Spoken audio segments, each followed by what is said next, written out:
The audio story. The Deep. Chapter 1. Keira. For the second night, Keira found herself in this dark den of ecstasy. She wondered what heroic deed she must have done in some distant past to deserve all this. Or, was it just some evil game of some dark demon, getting her hopelessly addicted before ripping it all away, and drawing her into endless despair?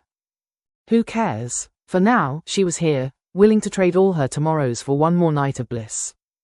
She moaned as her soul melted into the fathomless deep, and time finally found rest.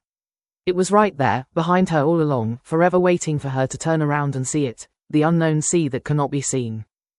The forbidden vastness that violated virtually everything. The anti-existence that is the real reality. The peace beyond all understanding. She finally understood it. She was a goddess now and possessed the power behind all powers. She could stay here forever and be the secret sea that ebbs and flows onto the shores of all souls, sharing their lives, and gifting them her hopes and dreams. But, was it fair that she had everything, and they had nothing? It was her sad, salty tears that filled her endless sea. She had cried for them forever, hoping they would finally see her. But the light still blinded them. Then, from the depths of the deep, a sweet, mystic voice sang out softly to Keira. My child, you must return now, and fearlessly, shamelessly, show them your beautiful dark deep. Keira smiled knowingly, then let herself drift away on the downy wings of sleep. Chapter 2. Goddess. It was just a dream, Keira. You can't seriously believe you're the goddess of all creation? Leia laughed. No, I really am. Keira protested. Then, prove it, Leia challenged. Okay, watch this. Keira raised her hand over her head and snapped her fingers 3 times. Wow, that's amazing, Leia exclaimed. You've learned how to snap your fingers. That's just divine. You're still seeing me? Keira asked disappointedly. I was supposed to disappear, she pouted. Perhaps if you take off your undies and jump up and down on your bed, while singing one of your silly songs, that'll help. Leia said, smiling as she remembered all the times she had seen her do that. Even when she wasn't drunk or still high on drugs, as she obviously was right now.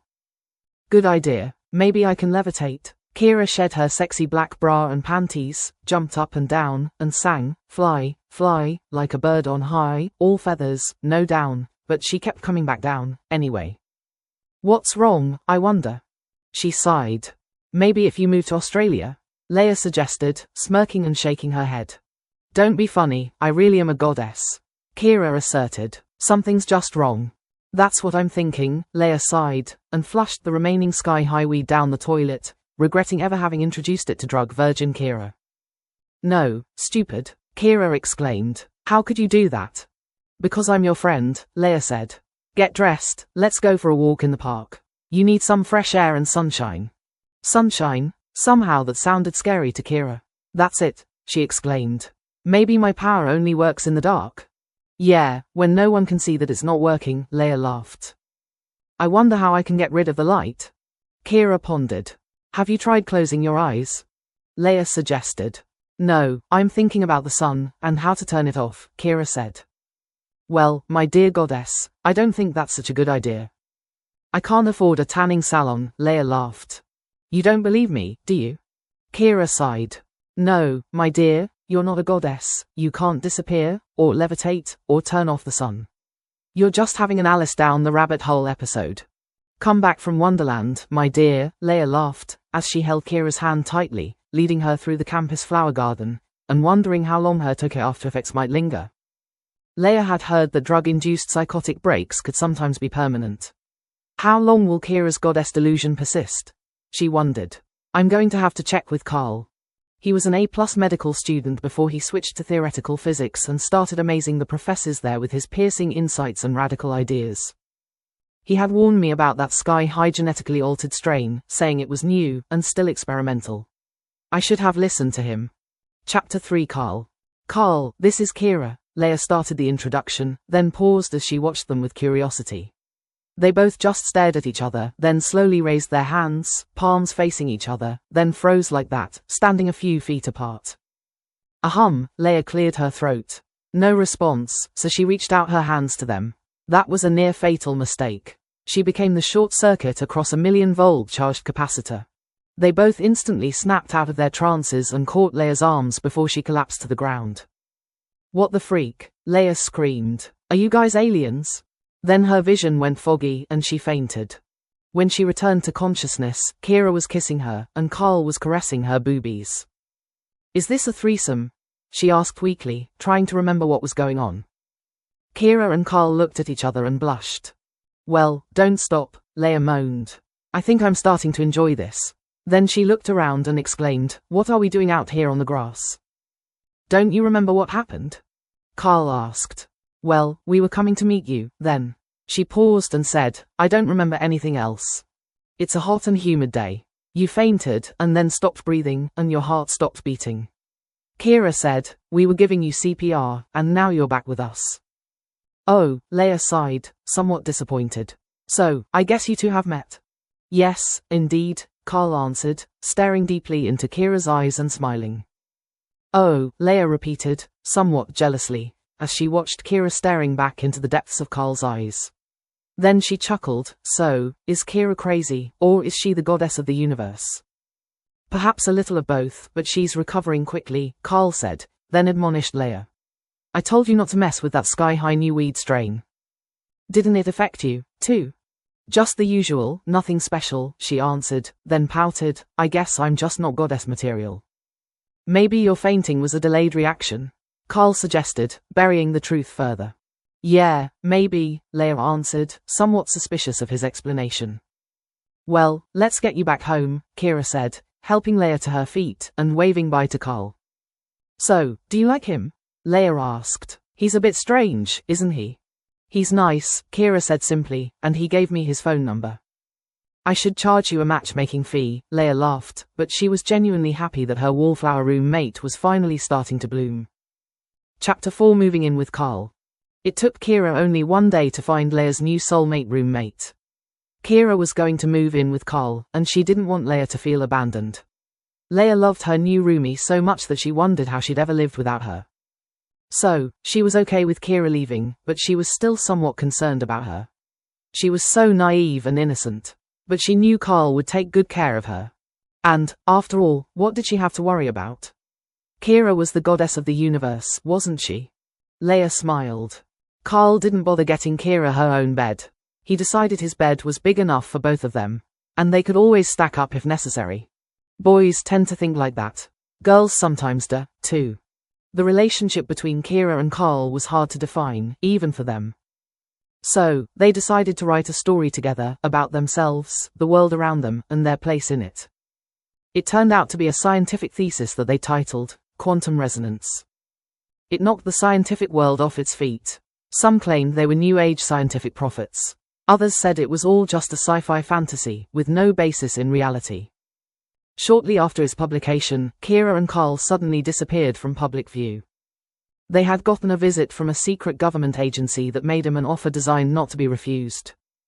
About the same time, they'd also gotten a visit from another previously unknown, but also powerful, group of activist scientists who shunned nationalistic government control and military secrecy, and who were working together to improve life for everyone everywhere. Concerned, wealthy individuals who agreed with their goals funded them, but, for obvious reasons, they didn't want their involvement publicly known. Keira and Carl decided to split up. Carl going with the government, and Keira with the scientists. Of course, there was no real separation for them. They were forever together in the depths of the deep void, loving each other, and playing constantly, while apparently performing solitary, serious scientific research. People wondered why they always had slight grins on their faces. Most of their associates assumed they were just borderline idiot geniuses. Keira and Carl were happy to let that ruse run. Some of their plans and projects were too dangerous to allow any single, self-interest group complete control over them, especially the dangerous new quantum transmitter. That device was designed to communicate with selected parts of this world, and other extraterrestrial worlds, including the Sun. So, they cleverly had parts of it assembled in various isolated locations around the world, disguising its true purpose as a cluster of simple, but advanced, climate monitoring equipment. This world is an unimaginably complex and interwoven tapestry of countless life forms, human and otherwise. Nevertheless, decisions have to be made. Controlling guidance executed. If people knew that the apparently random events in their lives, for better or for worse, were actually the results of decisions made by intelligent beings, then they would hold those pilots culpable, tying them up in endless miles of red tape and punitive legalities. After all, almost everyone thought they could do a better job, focusing only on their own lives and having little concern for others. So, Keira and Carl decided to keep ultimate control of their dangerous quantum transmitter to themselves. They built in bioscan devices that would only respond to the deepest souls, placing the transmitter's control infinitely far away, impossible to reach by others. Chapter 5 Playing Goddess. Keira said to Carl, "Uncontrolled free will and free choice are the most dangerous things in the universe. But those freedoms are the most precious of all divine gifts. So, how do we coax people to allow, voluntarily, their free will and free choice to be guided by love?" Carl replied, "I think if they see you, the real you, they'll believe in love. Only then will they happily yield their freedoms to your guidance. I think you know what you must do. Why should I be the only one allowed to see your beautiful dark deep?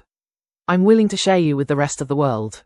There'll be dogs that howl at the moon, but my moon will keep shining." Keira smiled at his imagery, then said, "Although it wouldn't be fair, we could use our quantum transmitter to do it secretly. But forcing people to behave by force, even love force, just isn't right. They would be merely robots, not free gods and goddesses. However, I'm afraid if you show them the real you, Keira, that's not going to give them much choice either, my love." Carl sighed. "So, what should I do?" Keira asked. "I think you're going to have to let them see the human you, let them tear you to shreds, and still you forgive them. That demonstration will give them an unobtrusive, unobstructed glimpse of who you really are," Carl whispered. "Let them grasp your changeless love for them. Then they will decide if they want to be with you. I'm afraid it's the only way, my dear." "But can I use the quantum transmitter in limited cases?" Keira asked. "If I don't show them some signs and wonders, they won't believe me." "You can do anything you want, my dear, whatever seems right to you. You always do, don't you? If you want to be on top, then you're on top." Carl sighed. Keira wrinkled her nose at him, made a face, and shook her head tauntingly. "Sometimes I let you be on top," she said, "just to let you play God." Chapter 6 Awakening. "Doctor, one of them is awakening," the nurse called excitedly over the intercom. "Where am I?" Keira moaned groggily as she opened her eyes in the dimly lit room and saw the nurse hovering over her. "What has happened?" "You're all right, Keira, just remain calm.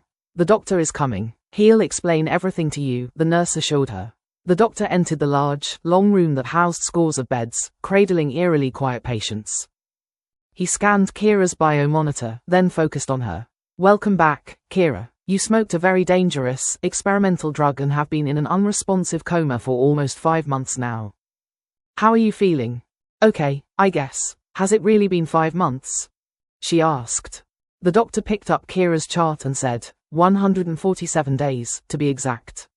You are the first victim ever to recover from that deadly strain. Several hundred others have already succumbed to its toxic vapors, and another 67 are still in deep comas. What about Leia and Carl? Keira asked. The doctor scanned another chart, then answered, Leia is still in a coma, and I don't see any Carl on the list. Oh, of course not, she said. Carl doesn't do drugs. Then she added, has he visited me? No, my dear, no visitors have come. Then he added, visitors can't come in here, anyway. When can I leave? Keira asked. We'd like to monitor you for a few days, just to make sure you're all right, but you are free to leave as soon as you're feeling up to it, he said. Do you have my phone? Keira asked. No, but you're welcome to use mine. The doctor pulled his phone out from a pocket under his smock and handed it to Keira. She dialed Carl's number, but there was no answer, just a message that she had reached an out-of-service number. She handed the phone back to the doctor. That's strange, she said. Then, as a second thought, she asked, I'm sorry, but may I use your phone again? Keira decided to check her bank account, to confirm that it wasn't all just a dream or some hallucination. She hadn't imagined anything. Her balance was still $313 million plus. It has grown with interest over the last 5 months, she observed. I'm not crazy. So, where is Carl? She wondered. How did I get here, doctor? She asked. The doctor scanned her admittance report and said, a Medivac helicopter airlifted you here from your home, where your housekeeper found you unconscious. How did Leia get here? She asked. I'm sorry, but patient information is confidential, he answered. But she was my best friend, and I was her only real family, Keira protested and pleaded. Well, if I assume you're her closest next of kin, I guess I can give you that information. He flipped through a few pages and said, she arrived from her campus dormitory by ambulance. The den mother found her unconscious after someone reported a crash of breaking glass in her room, and she didn't answer her door. What about her roommate? Keira asked. There's no mention of any roommate or next of kin, he replied. Something strange is going on, Keira thought. I don't remember smoking any more weed after I moved away from Leia. Then she said, I'll be leaving tomorrow, Doc. I'm feeling pretty good.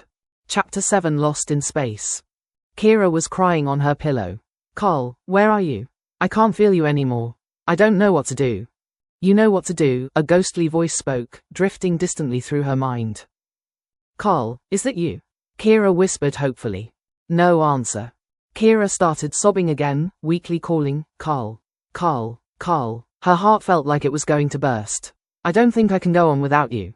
You know what you must do. The ghostly voice drifted through her mind again. So, do it. It commanded. Keira steeled her spirit, sat herself up, wiped her sniffles, and then she typed a 19-digit number into her phone and waited. Please identify, a computer voice requested. Keira cleared her throat, then spoke with authority. 3. Omega. 14159. Mu. 2654. Alpha. Her computer screen flashed to life, displaying a complex sequence of geometric shapes, then blanked, displaying only a single flashing cursor, awaiting her command.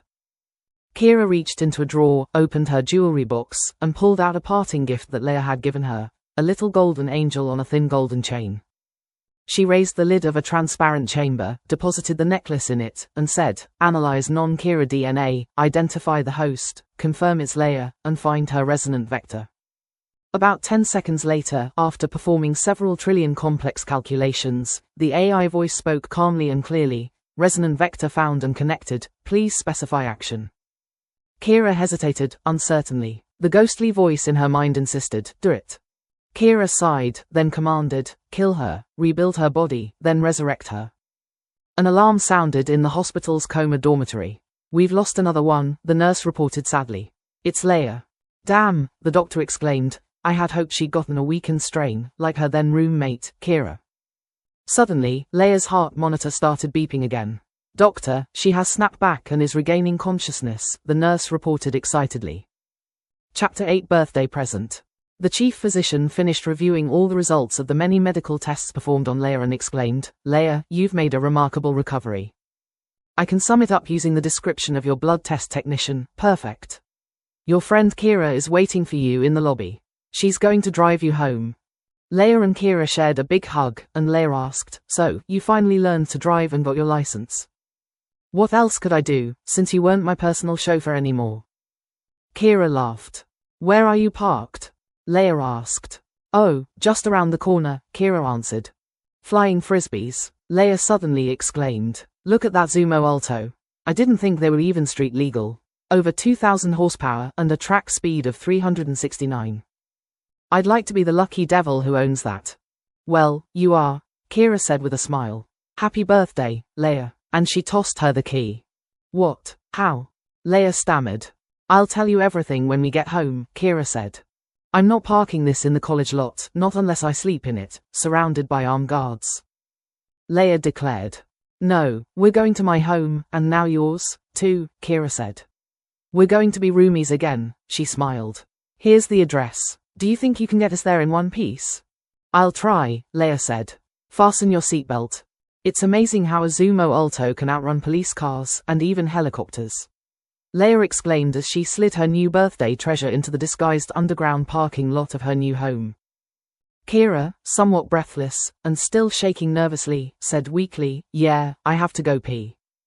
Leia just laughed, and taking Keira's clammy hand, led her into their enchanting, new house. Chapter 9 Butterfly Catcher.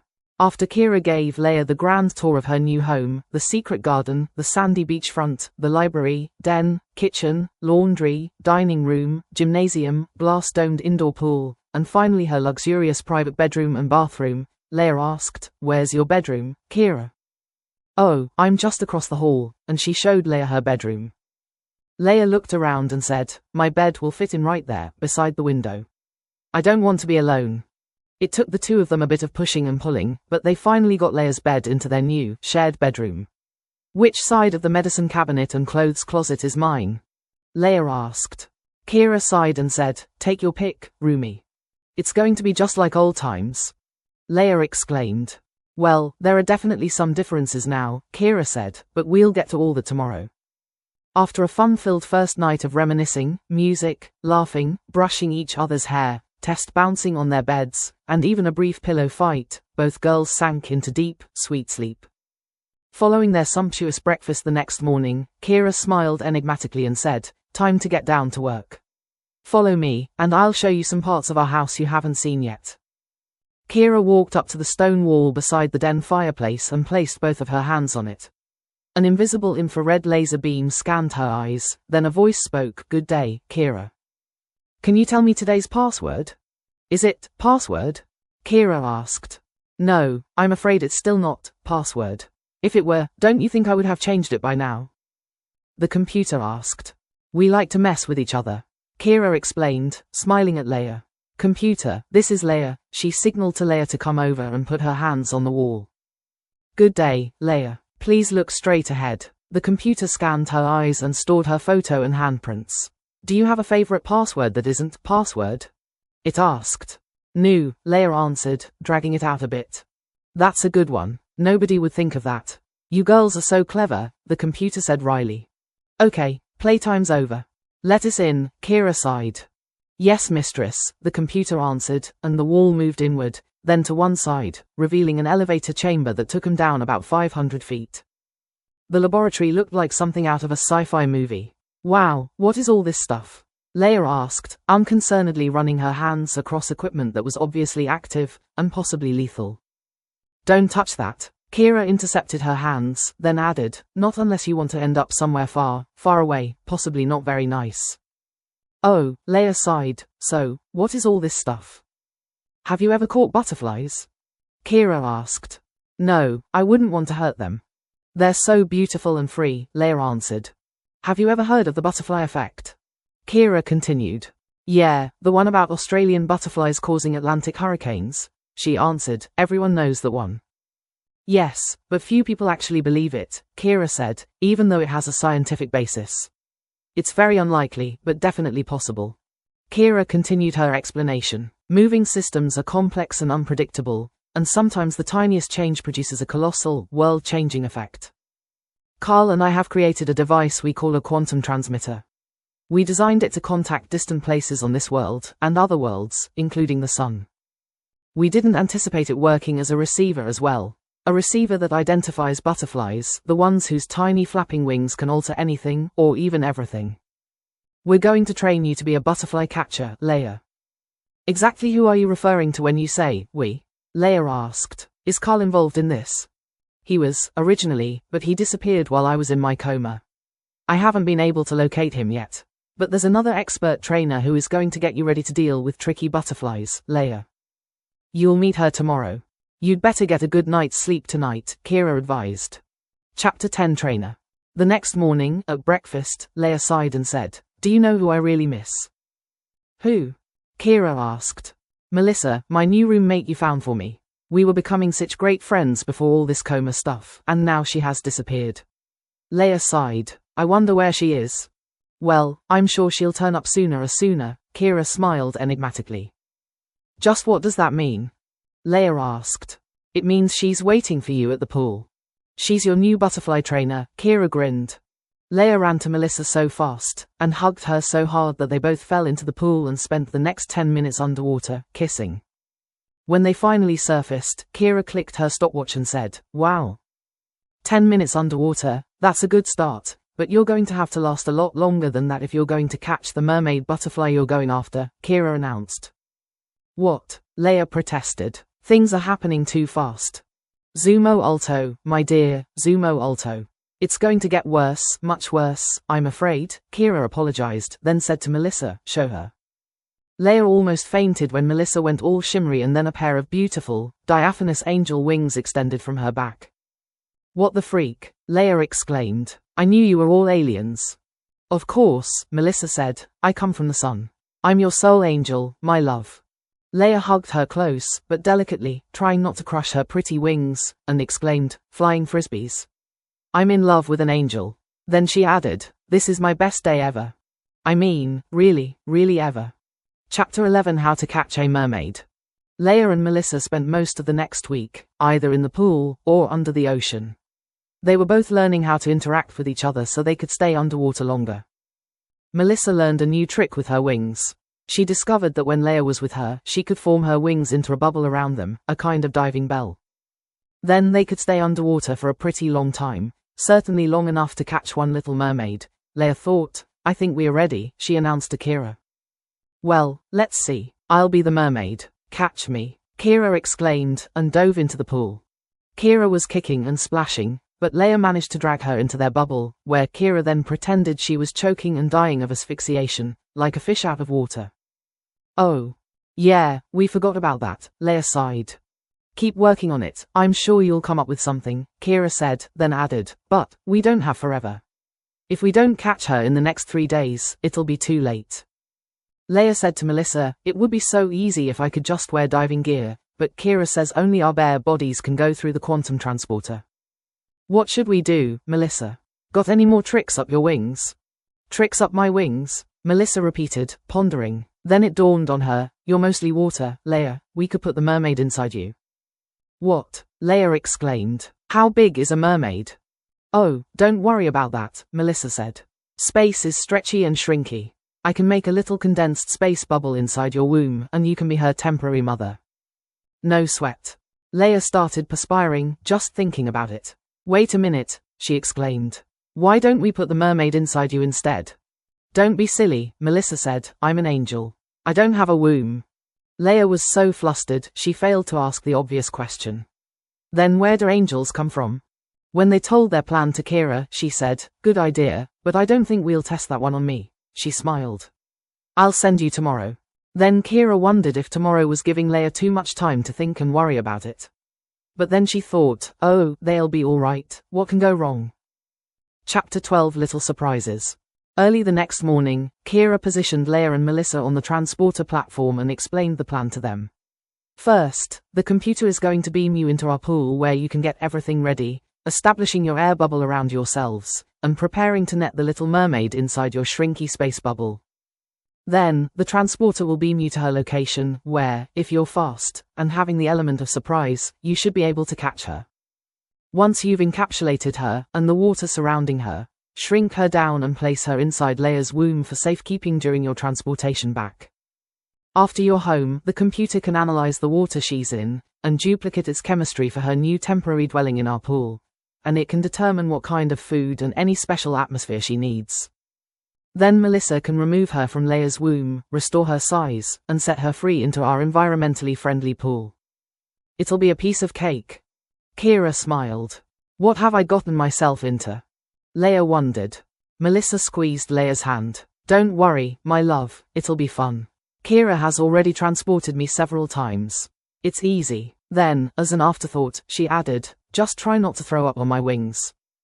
Capturing the mermaid was surprisingly easy. She didn't swim that fast, and when she saw Melissa, she calmed right down and simply let us catch her, Leia reported to Keira. When Melissa finally released the mermaid into their pool, everyone just stared in shock. There she was, accompanied by her 6 newborns. "You're a grandmother, Leia." Keira smiled. Leia turned pale, fainted, and fell into the water. The mermaid quickly swam up to her and held her head above the water until she recovered. The 6 little mermaids swam all around her, kissing her arms and legs.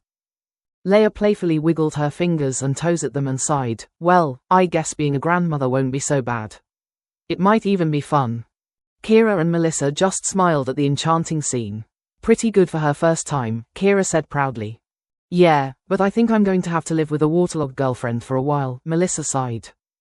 "Let her relax. She has 6 weeks until your next mission," Keira said.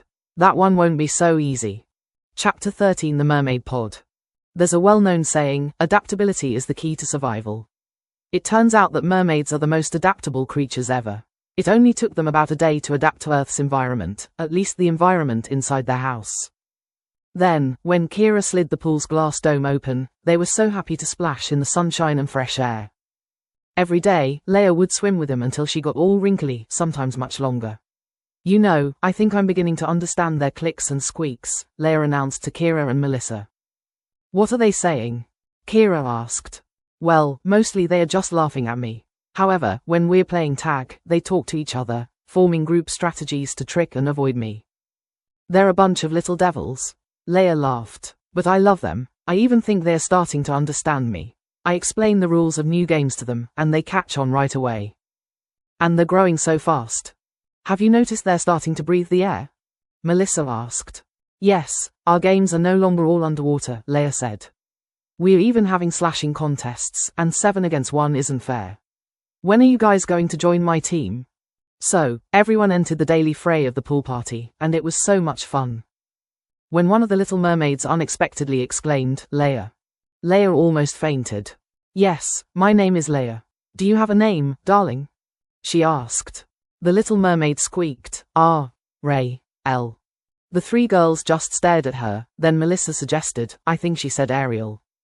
Ariel squeaked excitedly, and rose up on her tail like a dolphin, repeating, Ariel, Ariel, Ariel. Leia gave her a big hug and said, I love you. Ariel replied, love Leia. After that, the rowdiness of the daily pool party ascended to a new level. It was a good thing they didn't have neighbors. Everyone was laughing and excitedly talking with everyone else, getting to know each other better and deepening their friendships. It was inevitable, and it didn't take long for the next step to happen. One sunny day, when the girls went to join the daily pool party, one of the young mermaids was standing on the edge of the pool, on legs. The girls just stared at her in stunned silence, then Keira sighed, there goes my bikini collection. And I'm thinking all the rest of our wardrobes as well, Leia added ruefully.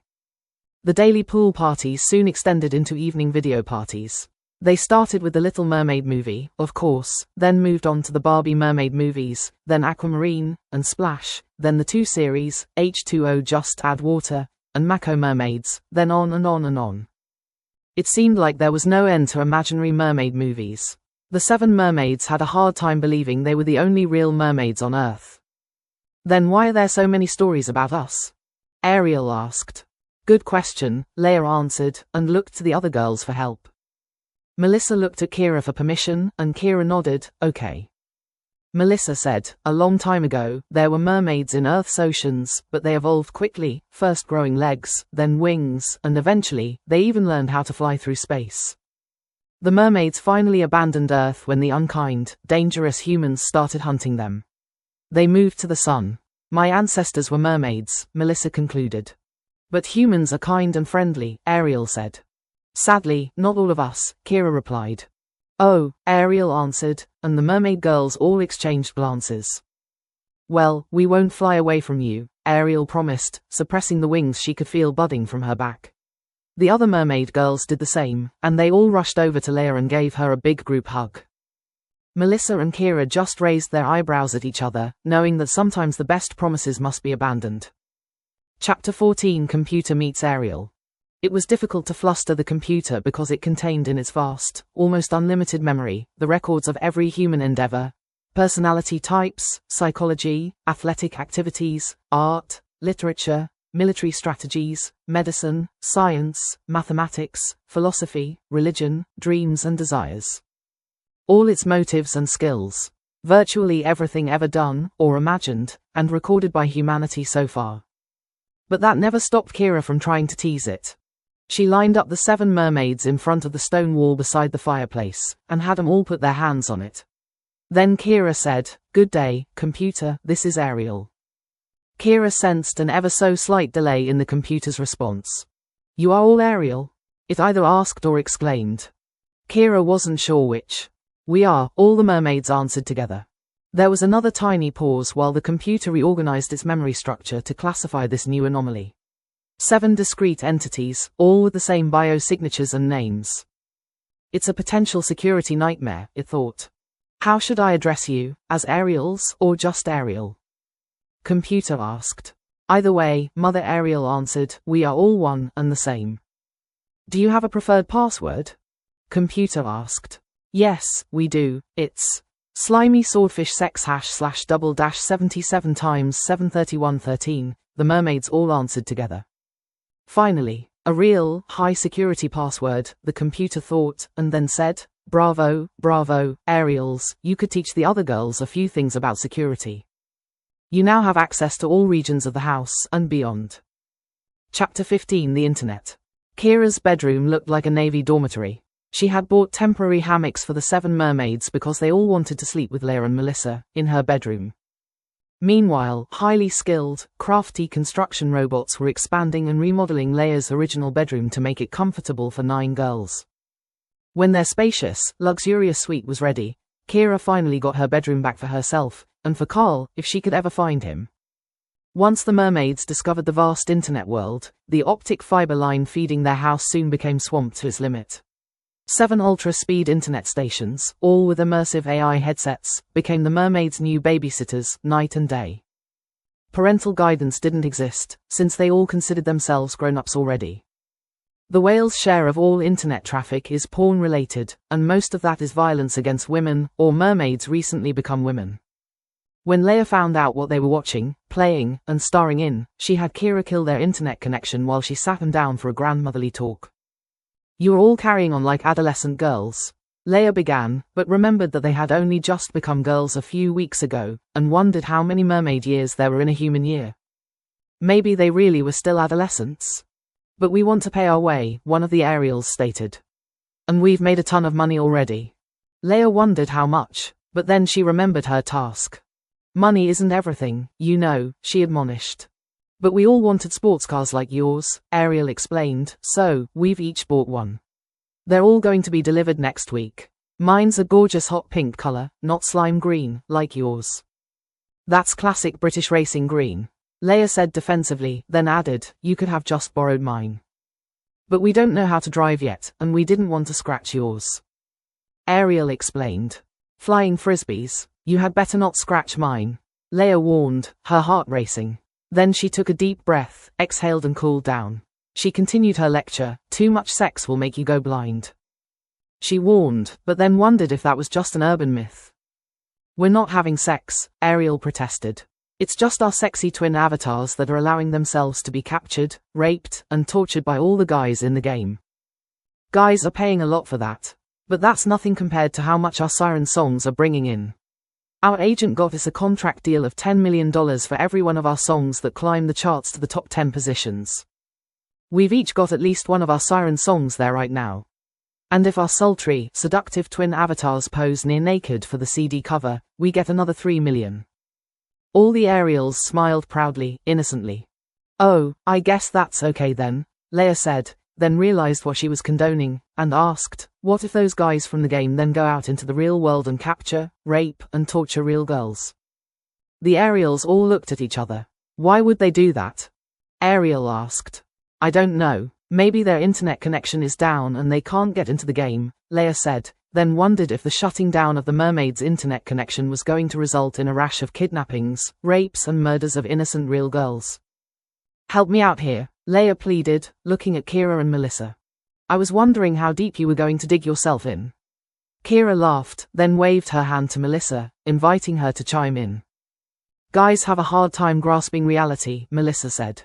"They don't have a fine distinction between imagination and actuality. They're not like girls, who give birth to children, and then have to take care of them. Unlike men, women with families must keep themselves firmly rooted in the real world, being ever cognizant of all the necessities of their families and homes." Melissa then continued, "Guys are driven by sexual forces that few girls truly understand. Forces that can enslave them and make them sometimes do terrible things to satisfy their wild desires, causing them to fight, pillage, rape, torture, and kill." "Wow, I'm glad I'm not a guy," Ariel exclaimed. Keira jumped in, "But you have a responsibility as a girl, Ariel. To help guys rise to higher levels, by you being angelic. By giving them a glimpse of love. By letting them know there's something better than lust. Something much more beautiful and fulfilling." "I want to be an angel," Ariel decided. All the Ariels nodded in agreement. Chapter 16: Making Money. "How do angels make money?" Ariel asked. "You mean besides working in the oldest profession?" Leia smirked, then thought that it was actually a good question. "Well, you need to get an education and make yourself useful. The more people you help, the more money they will give you." What kind of help do people need the most? Ariel asked. Well, mostly making money, I guess, Leia sighed. Then they can help themselves however they need to. If they don't have money, how are they going to pay us? Ariel queried. Well, it's a performance contract, you freely show them how to make money, and after they actually start earning, and continue making more and more money, then they will gladly give you a small percentage of their profits, and everyone is happy. Leia explained with a smile, never before realizing just how clever she actually was. Well, how do we learn how to make money so we can teach others? Ariel asked. Leia suddenly realized that maybe she wasn't so smart after all, since she hadn't actually figured that one out yet for herself. A little help here, Leia begged Keira, who had been following the conversation with mild curiosity. Keira smiled and said, When I want money, I just steal some from those money robbers known as the government. I use artificial intelligence that looks right through their security firewalls like they're mere digital soap bubbles. I can easily steal from those who steal, and they never report their losses to the legal authorities because they themselves are the legal authorities. Governments can easily, legally, steal half of their citizens' wealth by simply doubling the money supply. Then they can spend all that fabricated money however they like, sometimes to line their own pockets and those of their crony conspirators. If the government knew what I was doing with the money, they would gladly give me as much as I want. But I don't need them knowing because there are always some blind government bureaucrats who think they know better, and try to control and lead things, usually just off a cliff. However, to be honest, I'm not really sure the morality of my stealing activities is any better than that of those nookie bookies who monetize the oldest profession. Perhaps it depends on what I do with the money, whether I'm Robin Hood or the sheriff. So, you didn't earn your money, you stole it? Ariel asked. I'm afraid so, my dear, Keira admitted. At least you mermaids earned your money honestly, even if morally dubiously, Keira smiled. Well, I'm not sure this is the lesson I'm trying to teach them. Leia sighed. Am I now a criminal accomplice to your money thefts? She asked, thinking about the gift of her very expensive car. Keira just raised her eyebrows and laughed. Yes, for better or for worse, I guess you're part of this Robin Hood's band of merry maidens, mermaids, and an angel. Then she stared off into the future and added, soon there'll be some dragons and a demon, witches and a wizard, joining us, too. Coming back to the present, Keira looked at the mermaids and said, We kidnapped you, Ariel. Don't you think that is a much more serious crime than stealing money? Ariel looked around at the other Ariels, then asked, Why did you steal us, anyway? First, answer my question, Keira insisted. Was stealing you a more serious crime than stealing money? Probably, but we forgive you, Ariel answered. We're sure you had some good reason for doing it. Indeed, I did, Keira answered. You are going to help us save this planet, at least some selected parts of it. Are we really? Ariel asked excitedly. How are we going to do that? I'm guessing probably not by being internet divas. Well, not primarily, Keira laughed. You have many amazing mermaid talents that will be essential in our harvesting project. Nevertheless, your seductive virgin beauty and siren voices will attract many men and women to join our world-saving cause. If you've got it, flaunt it. Keira smiled. Chapter 17 Race Day. Keira, Leia, and Melissa just watched in silence as the 7 pink Zumo Altos were unloaded from the covered transport truck which had been led there, and followed by spooky black vans driven by scary-looking drivers. The mermaid girls were so ecstatic, clapping their hands and jumping up and down, they had a hard time calming themselves enough to scribble their unreadable signatures on the receipts. All that the delivery men were concerned about was that they had 7 signatures on 7 delivery slips. They didn't care who was who, and they couldn't tell them apart, anyway. Somehow, each girl knew which car was hers. Each car had a unique engine serial number, but they had no outward apparent differences, and no license plates yet, and Keira was going to make sure they never would. I don't want you girls driving them off the property, Keira ordered with finality. The mermaids looked at the little circular drive and just pouted, thinking it was just going to become their automobile merry-go-round. Cheer up, girls, I've got a much better place for you to practice your driving skills. Which, of course, Keira knew they had none. Leia will drive your cars down into the underground garage for you and show you their basics. Once they were all underground, Keira closed and locked the garage door. Then she walked over to the far wall, put her hands on it, and said, Open Sesame Street. The computer wished she would change that stupid, insecure password, but obediently did her bidding. There was a rumbling, grinding sound of heavy equipment activating, and then the whole back wall of the underground garage split and opened. Keira led everyone into the darkness, then said, "Lights." A whirring sound spun up in frequency, higher and higher in pitch, until it exceeded the range of human and mermaid hearing, becoming silent. Then the walls and ceiling started glowing in a soft, pleasant yellowish-green glow. They gasped when they saw they were in a huge chamber made of some smooth material that looked like a cross between glass and concrete. The flat floor beneath their feet felt like it was some sort of hard grey rubber. It had a lot of traction.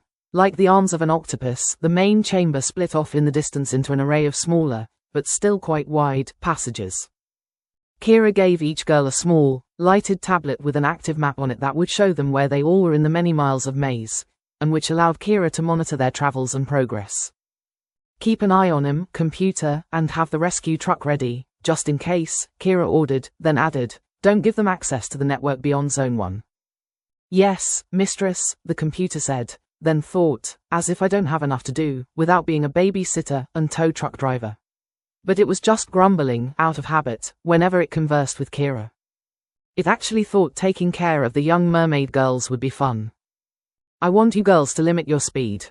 Please keep it down to 20 for your first day," Keira said. They all jumped into their cars and took off at a roaring 20 kilometers per hour. They soon stopped and discussed it. Keira couldn't have meant kilometers per hour. She must have meant miles per hour, they concluded, and they all reset their speedometers to the faster mph scale. The mermaids usually worked in coordinated cooperation with each other. This was a new experience for them, racing and competing. They found it exhilarating and exciting beyond anything they had ever before experienced, and several of them even peed in their leather racing pants. After hours of noisily, cringingly grinding the gears of their hybrid engines, and smoking their tires by accelerating from 0 to 20 in less than a heartbeat, they finally found their way back to the main chamber, all still shouting, laughing and giggling. They carelessly parked their cherished chariots anywhere, helter-skelter. Then they joyfully held hands and skipped to the stairs that led up to the house. The computer inspected their battle-scarred cars and sighed. "It's a good thing I ordered matching touch-up paint for the maintenance robots." Then it grumbled, "That hot passionate pixie pink isn't easy to find, and it's ridiculously expensive. No wonder it never reached the market and remained just a prototype color experiment. I was lucky to get the last of the stock." At supper, Leia just rolled her eyes as she listened to them all exclaiming their excited bumper car stories about spraying sparks, honking horns, and peeing in their pants. She was so glad her Zumo Alto was snuggled safely, sedately, in the corner of the main garage, topping its batteries so she could show them tomorrow how to really drive and drift the corners. Chapter 18: Driving Demons. By the end of the next day, as Leia watched the mermaid girls drift and spin in perfect synchronization, all while driving at breakneck speeds, she wondered what kind of driving demons she had created. What was she turning loose on the roadways of the world, or, in this case, the underworld? If they wanted, they could easily get jobs on any movie set as professional stunt drivers, or could compete on any racetrack, in any driving event, and they would be the ones to beat. The girls were so thankful for Leia teaching them the driving skills. At supper that evening, they presented her with a little cupcake with a sparkler on top of it, and an envelope adorned with a pretty racing green bow. Leia almost fainted when she opened the gift and found she now had an offshore bank account with $21 million in it. They had all chipped in $3 million from their own similarly large bank accounts. "Now we can all go shopping together," Ariel said, then sighed sadly. "If only Keira would let us drive our cars off the property." Then, all the Ariels just stared at Keira, pleadingly. "You can drop the mind meld, girls." Keira laughed. "I'm sending you all on a car driving shopping trip tomorrow. Somewhere special, very special," Keira said, smiling enigmatically. The girls could barely get to sleep that night, with visions of surging power and shopping plazas dancing through their cars and dreams. Chapter 19: The New Mission. The next morning, Keira gave each of the mermaid girls, Leia and Melissa, a large, ancient, golden coin with a dragon etched on it. "These are for your purchases," she said. "But we have lots of money," Ariel said. "We don't need old gold coins." "Your digital currency is worthless down there, my dear," Keira explained. "Where are we going?"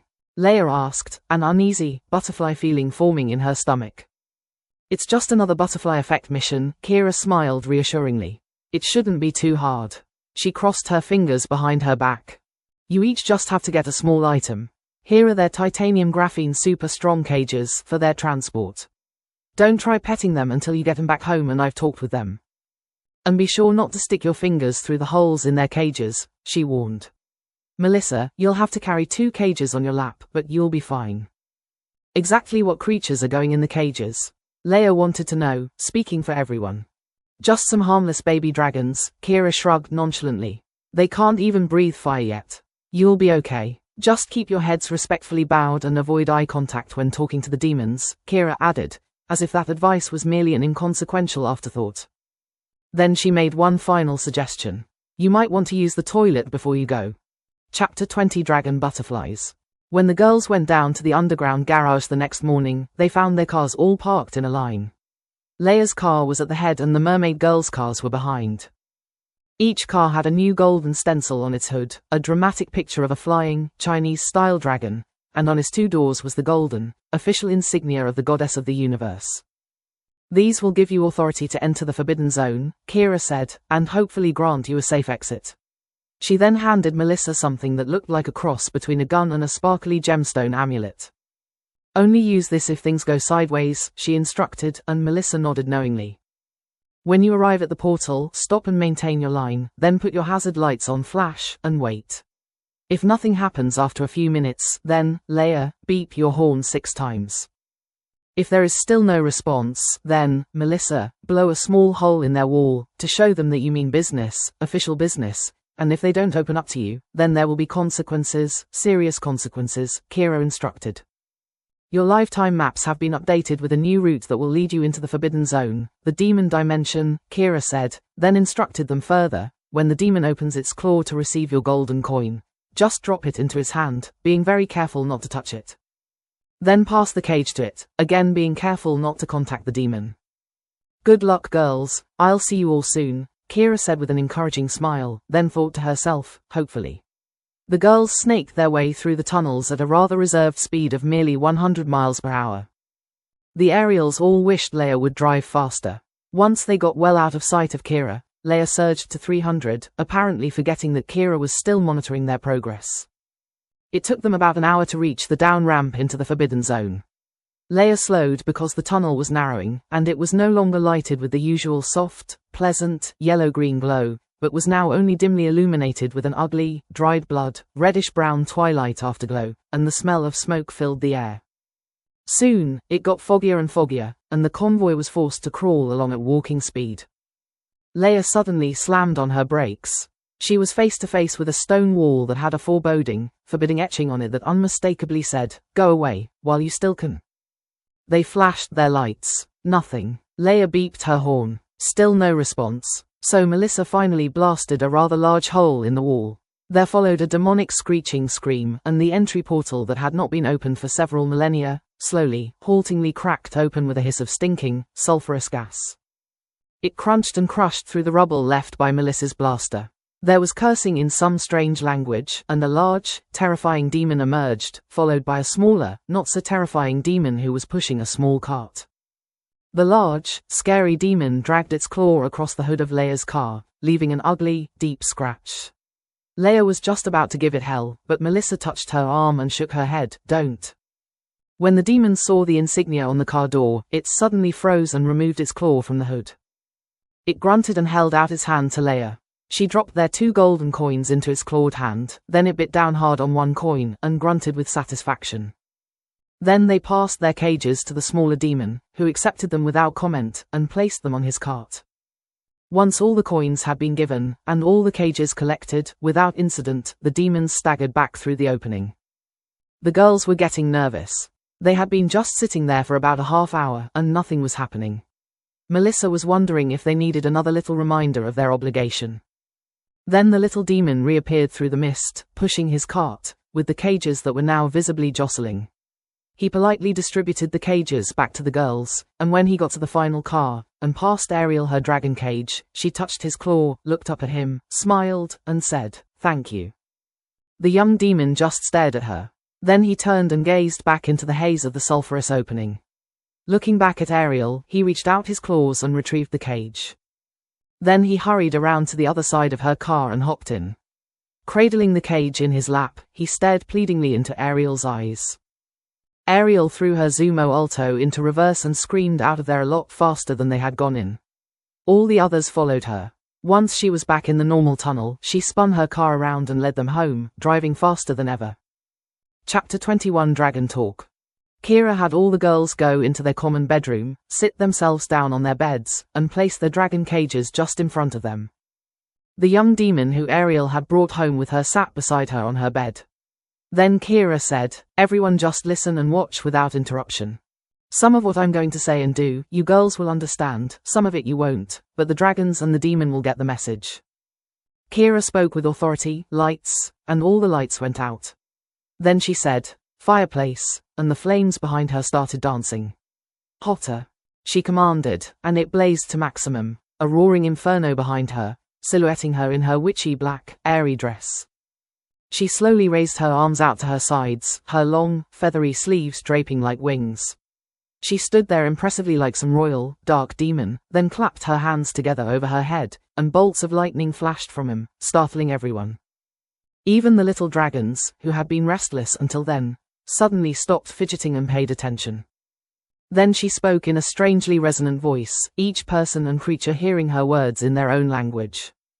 She said, "Born in fire and smoke, never knowing the sun. Always fighting and struggling to survive. Learning just hate and despair. Forever being merciless and mean. No more, no longer, not here." Then her voice changed into something dark and dangerous, like thunder following a nearby lightning strike. "I am the goddess of all creation. I will grind your soul to dust if you ever displease me, or turn against the maidens who have rescued you." Then she started glowing, brighter and brighter, until no one could look at her, and their skin felt on fire. Then boom, she vanished, and the room went dark. Everyone just sat there in stunned silence. Then Melissa said softly, "Lights." And their bedroom returned to its pleasant, ambient pink and green glow. The cages were now all open, and the baby dragons meekly, tentatively stepped out, and looked up at their mistresses, then climbed into their laps, hoping to be cuddled, which, of course, they were. The Ariel, who had brought the young demon home with her, wasn't sure what to do when he opened his arms and slowly moved toward her, obviously intending to embrace her. She didn't want to offend him, so she softly returned his gentle kiss. Then his more passionate one. Her skin started glowing again as if the goddess's light had enveloped her, and they both sank down onto her soft comforter. The little dragon started jumping up and down on top of them, trying to get some attention. They both laughed and pulled it into their embrace. It purred softly, for the first time in its life. Chapter 22 The Gatehouse. The next morning, Keira arose early to watch the sunrise from the eastern, marble-paved patio that was adorned with elegant, glass-topped tables and pretty, padded, white wrought iron chairs. The housekeeper robot had already prepared a delicious breakfast smorgasbord for the girls, a selection of fresh fruits, green and red grapes, peaches, tangerines, bananas, melon balls, and sweet watermelon hearts. That was followed by an assortment of cheeses, sliced toast, and puff pastries, fresh squeezed orange juice, mint tea, café au lait with whipped cream, or straight black java. Keira hadn't expected to see Leia and Melissa up so early. They were still in their 90s and appeared to be staggering somewhat sleepily. "I thought you girls would still be in bed after that wild party I heard going on in your room all night," Keira smiled. "Did you have fun?" "Well, some of us certainly did." Leia sighed, then continued, "Did you know that mixing mermaids and a demon would be like mixing nitro and glycerin?" She asked Keira, somewhat accusingly. Keira thought, that's not exactly how you make nitroglycerin. But she got Leia's meaning, and answered, "I suspected that they might get along okay." "Yeah, they did, and more than just okay," Leia exclaimed. Then she demanded, "Melissa and I want our own quiet bedroom, where we can get some sleep, and don't have to listen to that bedlam all night." Keira sighed, and said, "Well, there are lots of guest bedrooms, take your pick. But," then she suggested, "alternatively, we can give the demon the gatehouse. It's very nice, albeit somewhat quaint. However, it has a large, comfortable, king-size downy bed that will appeal to the mermaid." "You mean mermaids, that's plural," Leia exclaimed, as all the mermaids wandered onto the patio and into the sunshine, smiling, stretching, yawning, and humming. All the mermaid girls had telltale, faint, demon claw marks all over them, which they proudly displayed like bravely won battle badges awarded for surviving some horrific engagement with a formidable foe. "What's for breakfast?" Ariel asked. "We're starving." "Where's your demon this morning?" Keira asked. "Oh, he's still sleeping. You know how lazy guys and dragons are," Ariel casually commented coolly. "Oh, really?" Leia groaned, her voice dripping with droll derision as she challenged Ariel's obviously biased, understated assessment of her young demon's plainly evident virility. Chapter 23 Dragon Squadron. With all the mermaid girls binge teaching him, the young demon quickly learned the human language. Keira told the demon that it was his job to train the young dragons, forging them into a fearsome fighting force. She supplied each dragon with a small harness that carried an electronic device that rendered it invisible. The dragon could turn it on and off with a particular, trained screech. Keira gave the demon instructor a set of goggles that would allow him to see the dragons even when they were camouflaged. It also had a built-in transmitter that allowed him to talk to them, to direct them. Keira's expansive property spanned several miles of remote, inaccessible oceanfront, and she instructed him to practice their flying and flaming exercises along that sandy beach, so they wouldn't start any fires and attract unwanted attention. That sandy beach soon became a long highway of fused, black glass. Periodically, Keira assigned her robot maintenance crew to drive large rock digesters along the beach, to resurface it and keep it natural looking. Lately, they had to go almost daily. The dragons were growing, and their flames were becoming frighteningly hot. Even their camouflage units could no longer hide their flaming, infernal exhales. They were ready for anything, and Keira had a task in mind. Chapter 24 Dragon Firefighters. Keira called everyone into the secret garden that had become their new outdoor conference room. She addressed them. "There's an out-of-control wildfire that's raging toward a research facility I want protected. We've run computer simulations, and if you dragons fly in a parallel formation," she showed him a computer simulation on a large video screen, "and direct your fire downward and forward, then you should be able to blaze a firebreak which will prevent the out-of-control wildfire from advancing any farther toward the facility." Then she continued, "Leia, you and Melissa will fly on your dragons, and guide the rest of the dragons and their maidens to the proper location." There was a stunned silence while Leia digested the proposed plan. "I'm going to fly on my dragon?" Leia exclaimed incredulously. "Yeah, it'll be a piece of cake," Keira said. "You'll be all right. Just don't let go of the reins. It's just like riding a horse, a flying horse," Keira said encouragingly, then added, "If you fall off, I'm sure your dragon will catch you." Her dragon, who was sitting quietly beside her, gave her a reassuring nudge. "Why do you always leave these little surprise details to the last minute?" Leia complained. "Well, you know how you like to worry," Keira answered. "It's best not to let you think about things too much." Then Leia turned to Melissa. "You knew about all this?" she asked. Melissa just smiled weakly and said, "Well, I had to help design the saddles." "And you do tend to worry too much." "Sorry, my love." Leia just shook her finger at Melissa, meaning that she was going to pay later, in bed. Keira continued the briefing. "Government officials have already advised the local firefighting authorities that there is going to be a special fire containment exercise and test today, and to keep all personnel clear of the area. Melissa and Leia are going to have infrared scanners with them, and they'll do an initial loop of the area first, just to confirm that it is clear of all people.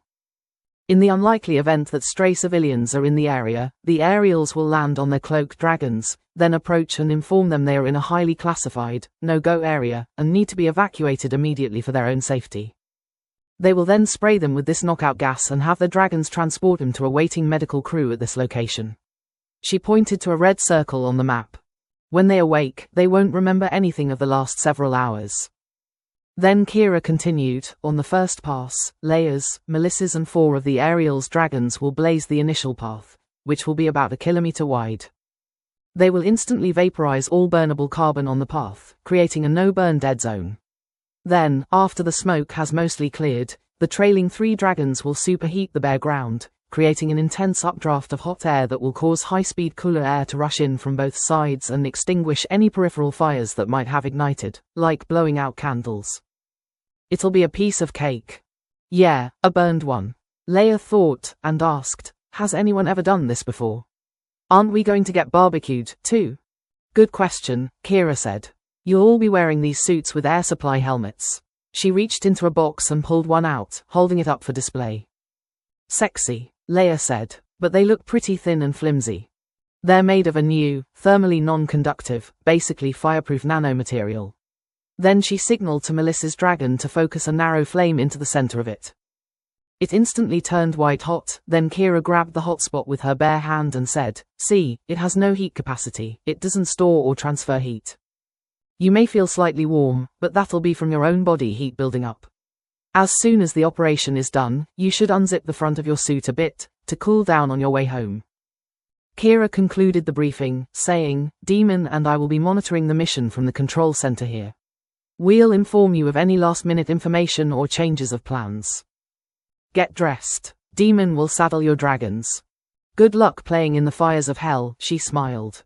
By the time the dragons and their girls got to the fire, the intensifying, gale-force wind had pushed it farther and faster than forecasted. The smoke was so thick they could barely see the ground. However, clearly visible on the screens of the infrared scanners that were effectively penetrating the layer of drifting smoke, 3 glowing figures that looked like people running away from the fire were plainly visible. The 3 mermaid girls, who Keira had tasked to handle this eventual situation, swooped down on their dragons for a closer look. There were 2 adults and a small child, all running wildly away from the approaching flames, through the thickening smoke. They had gotten unexpectedly cut off by the shifting direction of the gale-driven wildfire while they were on a hiking trip. The 3 mermaids landed invisibly a short distance in front of them, dismounted from their cloaked dragons, and waited for them to run into their arms.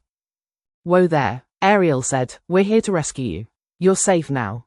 "Oh, thank goodness," the husband exclaimed. "Where is your vehicle?" "Just over here," Ariel answered as she took his hand, and the other 2 Ariels took the hands of the wife and daughter. The 2 Ariels reached inside their pockets and pulled out their tiny spray bottles with the special anesthetic, and gently sprayed the faces of the adults, who then sank to the ground unconscious. The other Ariel said, "I'm not spraying a child. She can ride with me." Then Ariel said to the little girl, "Hi, I'm Ariel, now don't be afraid of our big, scary dragons. They're all quite tame and kind." She put her hands, reassuringly, on the shoulders of the young girl. Then all the Ariels signaled their dragons to uncloak. The girl wasn't afraid at all. She exclaimed, "Dragons? I knew they were real and not just fairy tales." "What's his name?" she asked. "He's Draxonium Mermaidia Scintillaxon number 3, Ariel said. "But you can just call him Drax, if you like." "Hello, Drax. I'm Cynthia. May I ride on you?" Drax looked into her eyes, then snorted a small burst of flame on the ground in front of her. "That's dragon for welcome," Ariel said. "I know that," Cynthia exclaimed as she started climbing up on the saddle. Ariel gave her a boost up and sat her in front of her. "Hold on to the reins tightly," Ariel said, and then commanded Drax to fly. Cynthia let out an excited whoop. The other 2 dragons gently picked up the sedated adults in their claws and also took off. It only took them a few minutes to deliver their passengers to the medical team, who were waiting at the pre-arranged location far outside the fire zone. Cynthia had become so skilled at steering Drax during their brief flight that Ariel let her land Drax. She overshot a bit, but that gave Ariel a chance to talk with Cynthia as they walked back to the medical team. Adults don't want to believe dragons are real, and that's probably for the best. Ariel began, "So let's keep it our little secret, Cynthia. Here, take my locator necklace." Ariel removed it from her neck and put it on Cynthia. "Keep it safe and secret, and Drax and I will someday come back to retrieve it." "I promise," Cynthia said as she slipped the amulet inside her shirt. Then she added, "I just awoke first from the smoke that overwhelmed us, after this medical team rescued us." She understood the secret scenario and knew her part in playing along with it. "Goodbye, Drax. Goodbye, Ariel," she called and waved as the dragons took off and flew their girls back to the firefighting operation. Over their radios, Keira advised that Leia and Melissa, who had the infrared scanners, should now tune him down to a lower microwave frequency that could penetrate the smoke and show them the terrain. They did that, and the scanner pictures were ghostly, but usable. "You can be the Rudolphs," Keira smiled, then added, "Fly wingtip to maintain your formation in the smoke. Your burn should be hot enough that the trailing dragons will see the burn zone through the smoke. Then they can blaze it white hot to create a strong updraft that will extinguish any adjacent fires." It worked. Their mission was a total success. Their dragons circled the girls higher and higher so they could see the whole vista from far above. The firebreak was stopping the wildfire dead. That flaming inferno was burning itself out as it ran out of new fuel. I think you girls have got a new job. Keira chuckled over their radios, as congratulations and requests were already pouring in from government officials and beleaguered firefighters around the country and all across the globe. Great, Leia thought, first I'm a butterfly catcher and now a hot potato. That is so cool, she finally admitted. Then she softly sighed, as she wondered what might be coming her way next. Chapter 25 Fire Burn and Cauldron Bubble. Can storybook characters come to life? How many writers have created things, characters and happenings, that have eventually materialized in the real world? Lots. A lot more than people know or will admit, because doing so might undermine their whole reality. The more people who believe or think about something, the more likely it is to materialize. So, Leia, if I say, double, double, toil and trouble, can you finish the quote? Keira asked. Of course, fire burn and cauldron bubble, that's from Shakespeare's Macbeth, everyone knows that. Leia answered. Exactly, everyone knows that, and everyone knowing, thinking, or believing something is a powerful creative force that pushes things into reality, Keira said. Well, I don't see too many witches flying around, or stirring cauldrons and chanting prophecies, Leia laughed. That's because of the witch hunter, Keira said. He's a powerful wizard tasked with suppressing the spread of witches. Why do I get the feeling you're preparing me for another butterfly hunt? Leia asked. That's butterflies hunt, plural, Keira said. I'm sending you after all 3 witches. What, all by myself? Leia exclaimed. No, of course not. Your team will go with you, Keira assured her. It would be far too dangerous otherwise. Just you against 3 witches and a wizard. They'd cook you for supper. Or make you their scullery maid, and I know how much you hate washing baked on pots and pans, Keira laughed. Chapter 26 Dragon World. There was a problem with the dragons. Well, not just one problem, but several. Feeding them was becoming an increasingly difficult task, not to mention housing them. However, neither one of those was the most challenging problem. Once a dragon allows a human to fly on its back, a deep bond forms, so deep, the dragon is never happy unless it's near its human. Keira, Melissa, the mermaids with their demon, Leia, and the computer were all brainstorming the problem. Those problems, the big, bad dragons, were encircling him, listening curiously, but mostly just wondering when lunch was going to be served. Leia suggested, Melissa, why don't you make one of those shrinky bubbles, and we can put all the dragons inside it. But just not inside me.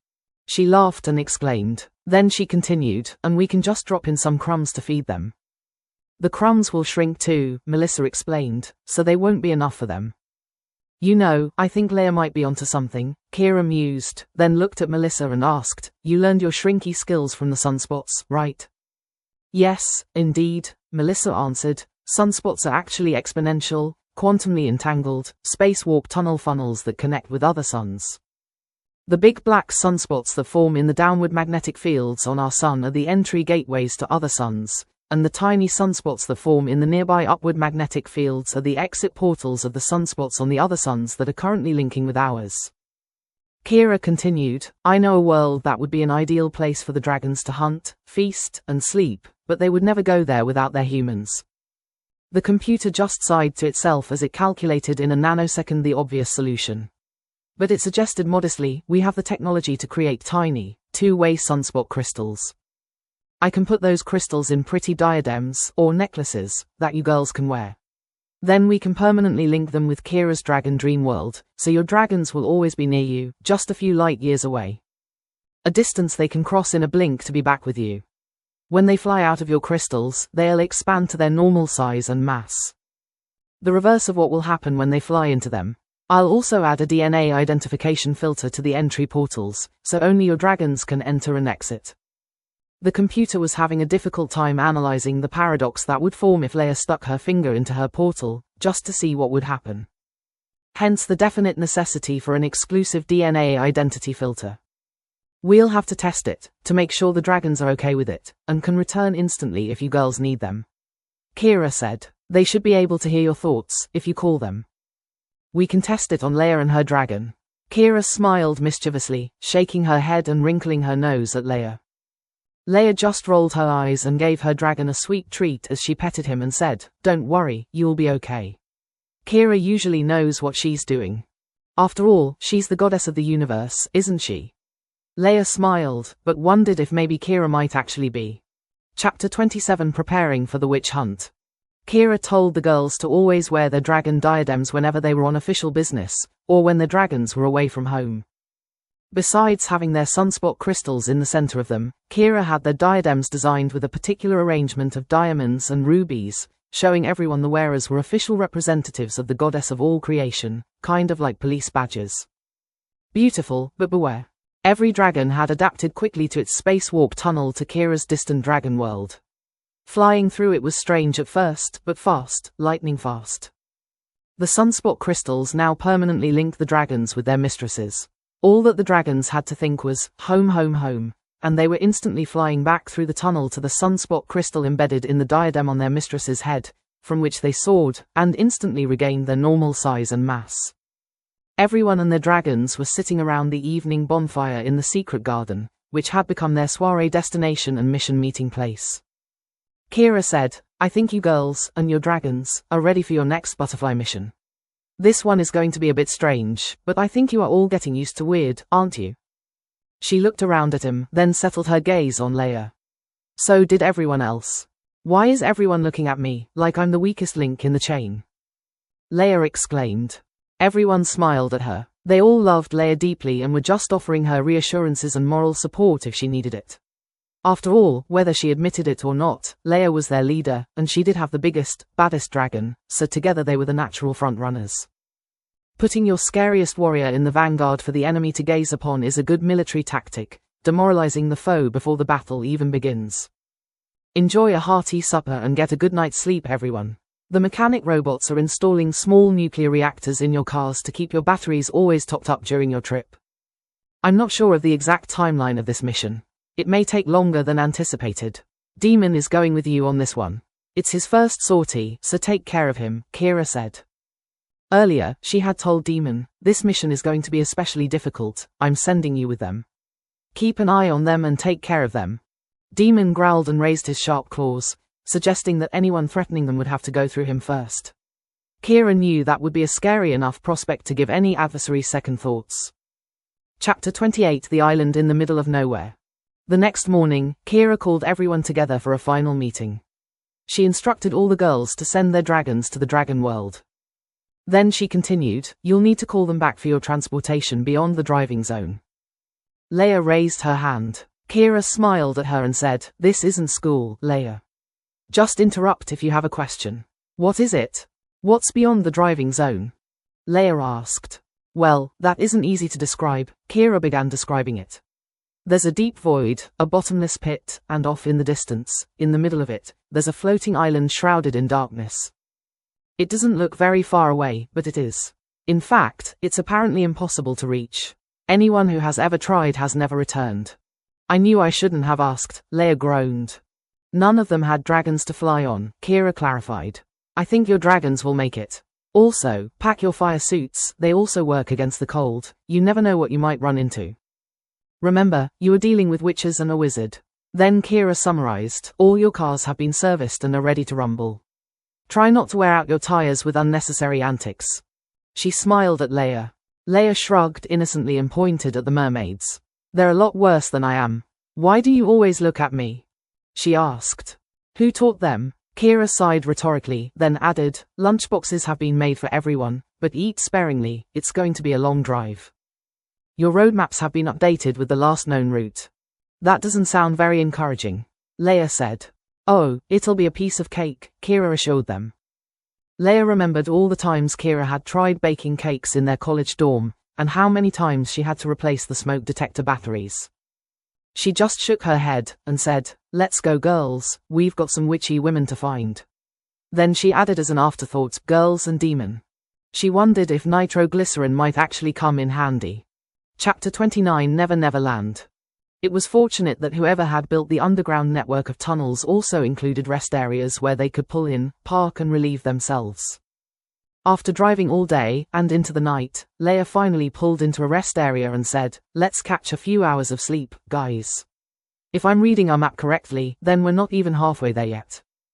The rest area had petrified wooden benches and large picnic tables, both of which doubled as hard beds. After trying one out for a few minutes, Melissa just groaned and summoned her dragon. He was a much softer bed. Everyone else soon did the same.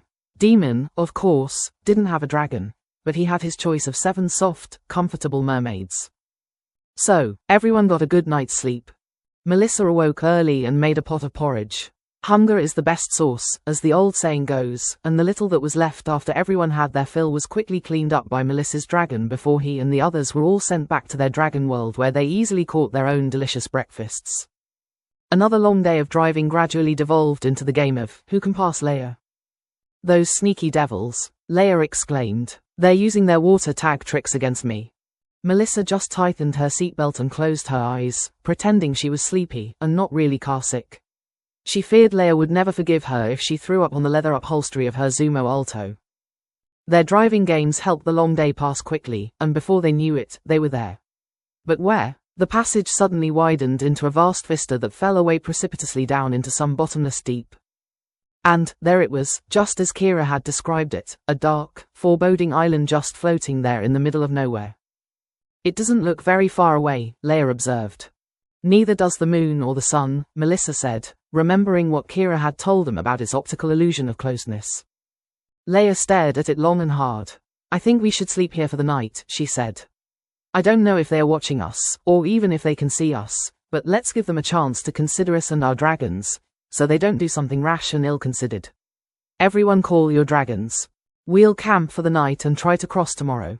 Then she added as an afterthought, "We should wear our fire suits tomorrow." She held up the palms of her hands toward the floating island. "Can you feel that coldness?" she asked the others. They all agreed. There was something chilling about the place, something actually cold, not just scary, which it was too. Tomorrow, their greatest challenge would confront them. Chapter 30: The Crossing. Since their cars now had nuclear battery chargers, Leia suggested that they line their cars up along the edge of the abyss, with their high beams shining toward the island, so they could find their way back. Then everyone put on their fire suits. Keira had a special fire suit designed for Demon, to accommodate his unique physique. All the suits were connected via radio so they could easily communicate with each other. Leia reminded everyone that they had to open their visors when their dragons were going to be flying in or out of their sunspot crystals that were embedded in their diadems. She had personally experienced that mistake and it wasn't fun, neither for her nor her dragon. It completely destroyed her fire suit and left her embarrassingly naked. Keira supplied her with a new fire suit, but reminded her how expensive they were to fabricate. "It cost slightly more than your Zumo Alto," Keira said, putting it in terms Leia could grasp. Everyone finished packing their remaining food, water, and the various special accessories Keira had given them into their dragon's saddlebags, and they all mounted up. Leia looked around at everyone, then said, "Tally-ho, the witches." And she took off to the mysterious island. Everyone followed her. At first, there were a lot of aerobatics, everyone showing off and playing around, but eventually they all settled down to serious flying. Leia would regularly look back to see how far they had come. The car headlights were getting smaller and dimmer, but the island was just as far away. After what seemed like hours and hours of determined, high-speed flying, the headlights vanished, but the island didn't seem any closer. Leia noticed that the dragon carrying Ariel, and her demon, was starting to lag behind. So, she told Demon to jump to a different Ariel and her dragon. He accomplished that in-flight transfer easily and hung on tightly to his new Ariel. This went on for what seemed like more endless hours, and slowly, all the Ariels and their dragons were falling behind Leia and Melissa. And the island still wasn't any closer. Demon decided that he was just dead weight and was putting his Ariels at risk, so he let go and jumped. Ariel screamed, "No, Leia, help." Leia looked back and down at the falling, rapidly disappearing demon. "Stupid," she exclaimed as she urged her dragon into a hyper-speed dive and came up under the falling demon, commanding him to hang on as she flew him back up to the circling dragons. All the Ariels were crying, tears streaming down their faces. More than one of them had already kicked loose from her stirrups and was about to jump after him. "Okay, no more unauthorized heroics," Leia commanded sternly. "This is what we're going to do. We have 10 people," she gave Demon a poke with her elbow, making sure he understood that he was one of the people, then continued, "We are all going to double up, leaving 4 dragons free to return to Dragon World where they can eat and rest. We'll keep doing this in shifts. It'll slow us down, but nothing is going to stop us. We either all make it, or none of us do." Since there were now 2 pilots on each dragon, the girls were able to take turns napping and snacking, as their dragons in Dragon World were doing. After what seemed like days and days of doing this, finally the island started getting bigger. Leia had the girls call back their absent 4 dragons so they would be at full force for their final approach. The island was not only getting bigger, but refreshingly different. It was beginning to look more like a tropical island. As they flew ever nearer, they could even see blue and white breakers rolling onto golden, sandy beaches adorned with tall, swaying palm trees. "This is more like it," Leia exclaimed. "I've always wanted to vacation on a tropical island." They landed on the beach, unloaded their saddlebags, then sent all their 9 dragons back to Dragon World to refresh themselves. The girls made camp on the beach, lit a little fire, then all the mermaids and Leia removed their fire suits and went for a delightful skinny dip in the sparkling ocean, while Melissa cooked lunch from their remaining supplies. They even had fresh coconuts for dessert. Then they all stretched out and relaxed on the soft, warm sand and gradually fell asleep. None of them wondering where the overhead sun, whose warm, yellow light they were basking in, had come from. But where was the demon in all this? Well, Demon was riding with Leia on her dragon when she first noticed that the island was starting to change. She switched off her radio and signaled Demon to do likewise. Then she spoke to him directly, saying, "Real islands don't change. There's some sort of mind control happening here. Your mind, Demon, is probably unexpectedly different from human minds and probably less susceptible to this manipulation.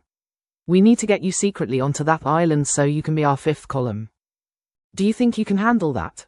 Leia asked. Demon just raised his claws and growled. That was his reply, that nothing was going to manipulate him, and he was up for the challenge. Leia continued with her instructions.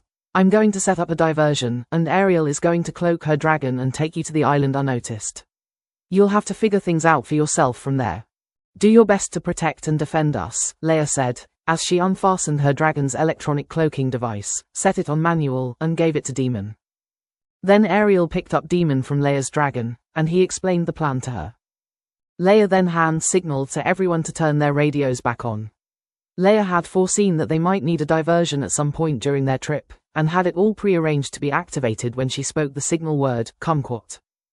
Leia said, "I'm hungry. Does anyone have a spare kumquat?" Ariel reached into her food bag, pulled out a kumquat, and tossed it to Leia, who fake fumbled the catch. Exclaimed, "Stupid," then dove her dragon down after it. All the other dragons circled her and spiraled down with her. In the middle of that confused melee, Ariel's dragon, who was carrying Demon, cloaked and peeled off to the island.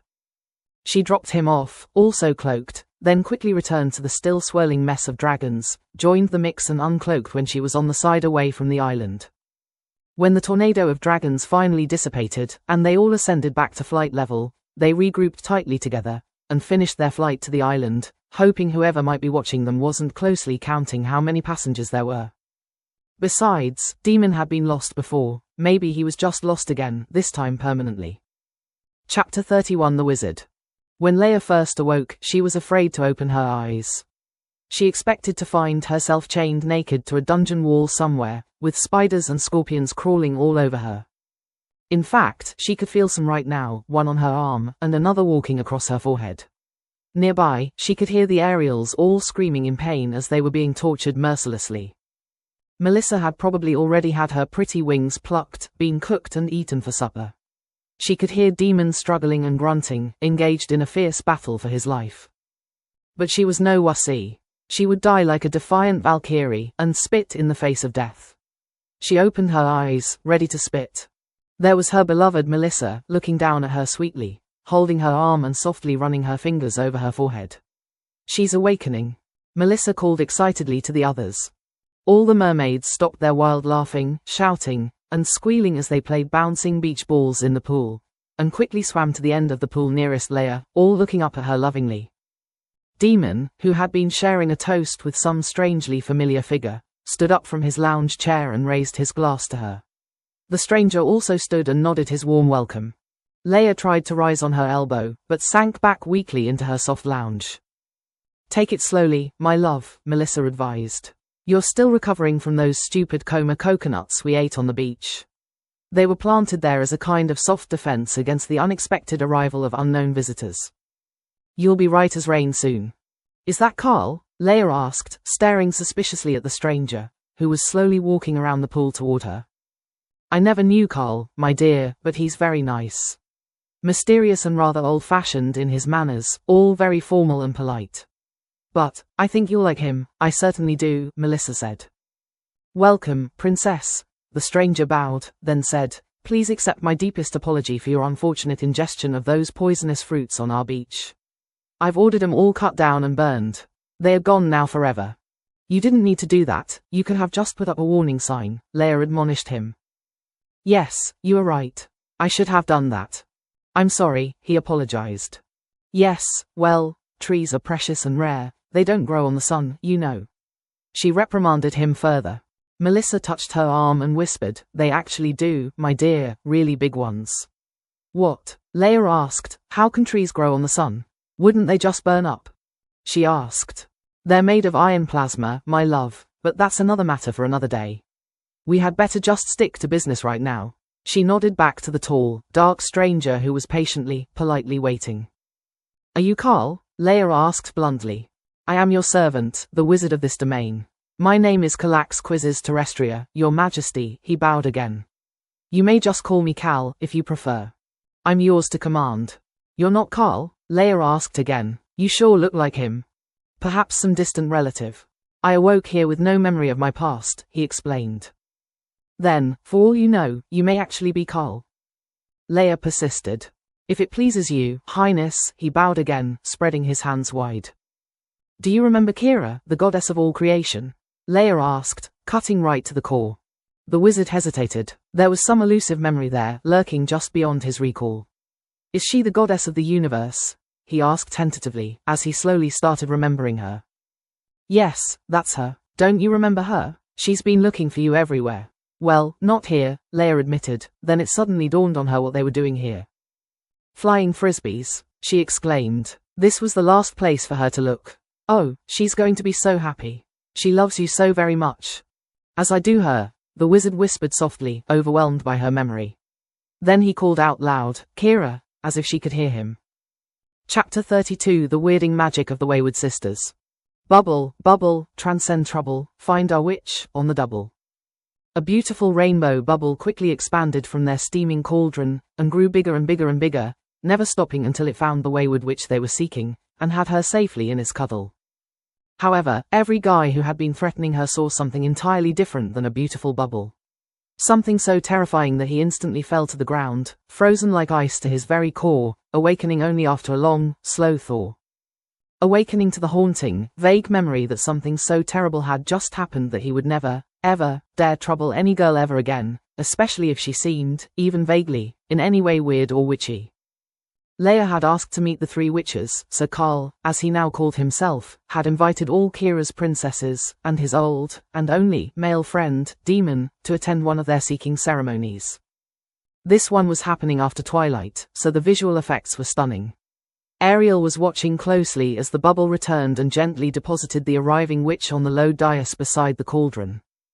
I think that's Cynthia, she suddenly exclaimed. She looks a few years older, but that's definitely her. Ariel started walking toward her, but Carl grabbed her arm. Not yet, princess. Let them finish their welcoming incantation. The three witches joined hands around the new arrival and walking slowly, chanted, double, double, no more trouble. Peace and love forever bubble, through your heart and soul. Welcome home, dear daughter. Then they all reached up and pulled her into a group hug. Ariel couldn't wait any longer. She ran over to Cynthia and hugged her, too. Ariel, is that really you? Cynthia gasped, hugged her tightly, then pulled the locator crystal out from under her shirt. I've still got it. But I was beginning to wonder if it was broken, because you and Drax never came back for me, after all these years. Years? Ariel asked. It was only a few weeks ago. Do you think I grew this much in a few weeks? Cynthia stuck out her buxom bosom. Ariel felt them and exclaimed, wow, they're bigger than mine. Cynthia felt hers and said, yup, they are. So, what's going on here? They both asked simultaneously, then both said, Jinx, then, double Jinx. They both laughed and hugged each other again. Then Cynthia asked, so, where's our dragon, Drax? Chapter 33 Reunification of Keira and Carl. Keira and Carl were finally back together, spiritually, in the deep. What happened to us? Keira asked. It wasn't that sky-high drug, was it? No, that was just a coincidence in your case. You still had traces of that drug in your blood, so the medical team just assumed you had succumbed to it, like your old roommate Leia. Carl explained. Then Keira asked, but you lost your memory and somehow ended up on that island. What really happened to us? Carl began explaining. As far as I can tell, it was our inward bio-links to the quantum transmitter that shocked us. We had linked them so deep, so close to our souls, that the outward biolinks, being located at the reciprocal exponential distances, were at extreme hyper-distances, near the very end of space. Then something explosive happened at that hyper-distance that fed back through the quantum transmitter and shocked and overwhelmed us. You went into a coma, and I lost my memory and was transported here. Wherever here is? Carl wondered. Well, Keira began, your island appears to be the ancient, mythological land of Amazonia, where the Amazon women supposedly lived. It suddenly appeared in the underground network of ancient tunnels at the same time I fell into my coma. It devoured a vast region of the underground network, like some colossal space-time crater in the foundation of reality. It has intense time wrinkles in the depths surrounding its shoreline. That little diversion that Leia arranged, flying downward into the deep, after her kumquat, took the girls years of normal time to perform, but to them it seemed like just minutes. Demon, and I too, wondered if they were ever going to arrive on the island. The computer tracked the island's appearance and development all the time I was away in the hospital, in my coma. When I returned, we cross-referenced that extensive data bank with all known human history, and the best match we came up with was ancient Amazonia. For some unknown reason, there was a huge amount of human psychic energy focused on the Amazon concept. So, that mythological story got incorporated as the major theme of your island domain. Some elements of other famous literary events, like Shakespeare's Witches and The Wizard of Oz, were also incorporated. I guess it's not mythical anymore. Keira said, then added, but I'm not sure of its real reality either. That all sounds plausible, Carl said. Here at the lab, we were investigating the reconstruction of one of Tesla's space portal devices. I was tuning the resonance of its ionic plasma field when that quantum explosion came through, and I was suddenly transported here, in a state of total amnesia. The materialized, mythical, Amazon women just assumed that I had created them, and so I was honored as their great and powerful wizard. For all I knew, maybe I was, so I ran with it, Carl explained. Yeah, I bet you did. Keira smirked. Well, it's not easy being a guy, you know. Girls expect so much of you. I quickly learned that I needed to delegate power, and recede into isolation to maintain the great and powerful Oz mystique. No one dared approach or talk to me. When your princesses arrived, they quickly saw right through that facade, and treated me as just another dumb guy, pretending he was in charge. So, my only recourse was to let them be in charge. Leia's the top dog here now, Carl said, and thank goodness for that. He sighed. Aren't you worried about what that quantum explosion was? Keira asked. Oh, yes indeed, I'm deeply concerned, Carl replied. Can't you feel it expanding and getting closer? Is that what I'm feeling? Keira asked. I thought it was just some lingering side effects of my coma. I'm having a bit of a hard time keeping on top of it. What about you? Yes, I've had to back away somewhat from my biotube. But even at a distance, it's still affecting me. Carl answered. Is your quantum transmitter there with you now? Keira asked in surprise. Yes, I had it near me when the flash occurred, Carl said. And it was transported with me. I had no idea what it was, so I had the girls build a special temple for it where they could worship its spinning, strobing lights. I preside nightly over the worship ceremony. Well, my quantum transmitter is down in my lab. You know what that means? Keira exclaimed. Your worshippers are going to get a big surprise tonight. Set yours to my resonant vector, and I'll have the computer set mine to yours. Can you do that? What, make the calculation by hand? No, I don't think so. Carl exclaimed. Go talk to Melissa. I included a tiny quantum computer analyzer with her baggage, and it should have some of my DNA on it. I'm not really sure why I included it. It was just a feeling. If you start it calculating now, it should have the solution in a few hours. My computer could find it in a few microseconds, Keira said. Good girl, Carl exclaimed. I'm going to give you a big kiss when you get here. You sure are, my dear. Keira agreed. Chapter 34 The Arrival of the Goddess. Keira knew that her arrival on the island of Amazonia was going to be a big deal for Carl. Not because he could finally hold her again, physically, but because of all the Amazons and witches who worshipped him as their great and powerful wizard. The news quickly spread that their wizard was about to be visited by the goddess of the universe. That was the greatest honor they could imagine, and it only intensified their personal adoration and love for him. However, in many of the girls, it sparked more than just a little secret jealousy. Almost every Amazon girl wanted him for herself. After all, he was the only guy on the island, besides Demon, and no one really knew where a tryst with a demon might lead. If they were ever to have children, the wizard would have to be their father. Should he fall in love with the goddess, all their hopes would be dashed.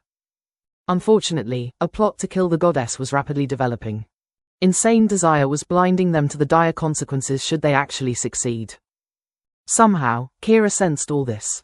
Goddess intuition is pretty insightful. She posted, on the Mermaids Siren Songs website, an amazing contest offer for anyone who wanted to move to a beautiful tropical island replete with gorgeous, lonely women.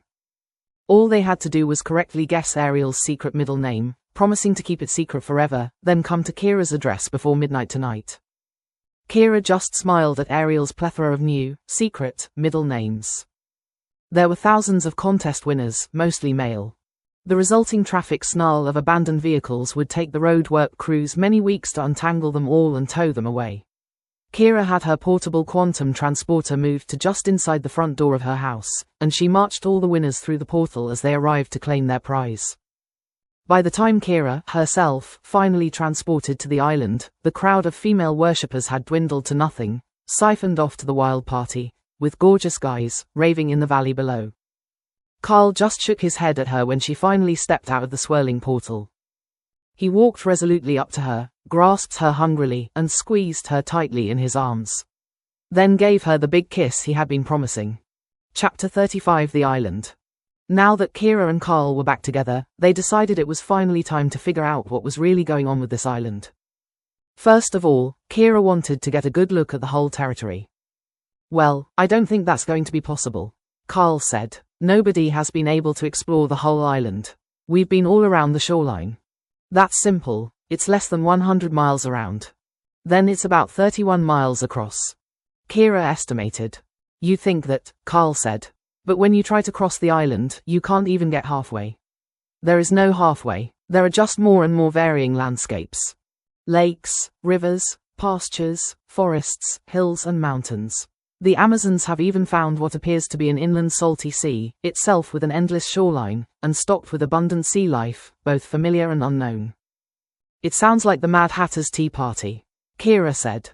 "Yeah, that's what I thought too," Carl agreed. Keira continued, "Okay, let's assume we're dealing with an exponential space warp, where an infinity of space is squeezed in between 0 at the center and 1 at the circumference. Between e to the power of minus infinity and e to the power of 0. Carl nodded, like on the first part of the forward half of the front-back dimensional axis of the mind. "Exactly," Keira said. "And in this scenario, the deep, the back half of that axis, is the region beyond the shoreline. The region that the girls, their dragons, and demon crossed. They shouldn't have been able to do that, should they?" Keira asked. "Not really," Carl agreed, and then added, "the witches shouldn't be able to do their thing either, reaching out beyond the deep. So, we're missing something in our theory. There's a hole in it." "A hole in the deep?" Keira mused. Then she said it in another way, to stress how crazy that sounds. "A hole in nothing?" "Yes," Carl said. "That might explain where our sun is coming from. It's a hole in the deep." "Holy moly," Keira exclaimed. "You might be right. So much for the theory that something can't come from nothing." "Well, it's coming from, not nothing," Carl said. "That's something. That's beginning to sound a lot like Leia logic," Keira smiled. "Yeah, she might actually be a lot smarter than we're giving her credit for," Carl said. "After all, she's the one in charge here now, isn't she?" "Scary, isn't it?" Keira laughed. Carl smiled. Sometimes people, who have no idea what they're really doing, end up directing the show. So, who says humor isn't an inherent cosmic quirk of this perplexing dimensional dance? Chapter 36: No Stars in the Sky. Keira and Carl were sitting on the hilltop, watching the sun sink slowly toward the horizon. Behind them was the expanded stone temple that now housed the portal linking Amazonia to Keira's house. Tonight there was going to be a gala commemoration ceremony. Everyone would attend, since it would star Keira, the goddess of all creation, and Carl, their own great wizard. Together, they had created this technological wonder. At least that's how the Amazon women and their newly arrived companions saw it. The witches, however, weren't all that impressed. After all, they could do essentially the same thing, and even better in their opinion, since they didn't require all these strange contraptions. Just some imagination and concentrated willpower. Streams of girls, and their new guys, were carrying a succulent banquet of food and drink up the hillside pathways. Fragrant flower bouquets hung on all the walls and adorned the tables. Musicians were tuning their strings and blowing their soft flutes. Loud conch shells were now calling everyone to the sensational soiree, and everyone was coming. Keira said to Carl, "When I first got here, there were no stars in the night sky, but now I see a few fuzzy ones." "Yes, I've been watching 'em slowly appear, too," Carl replied. "But I don't think they're stars. They look like faint, distant galaxies."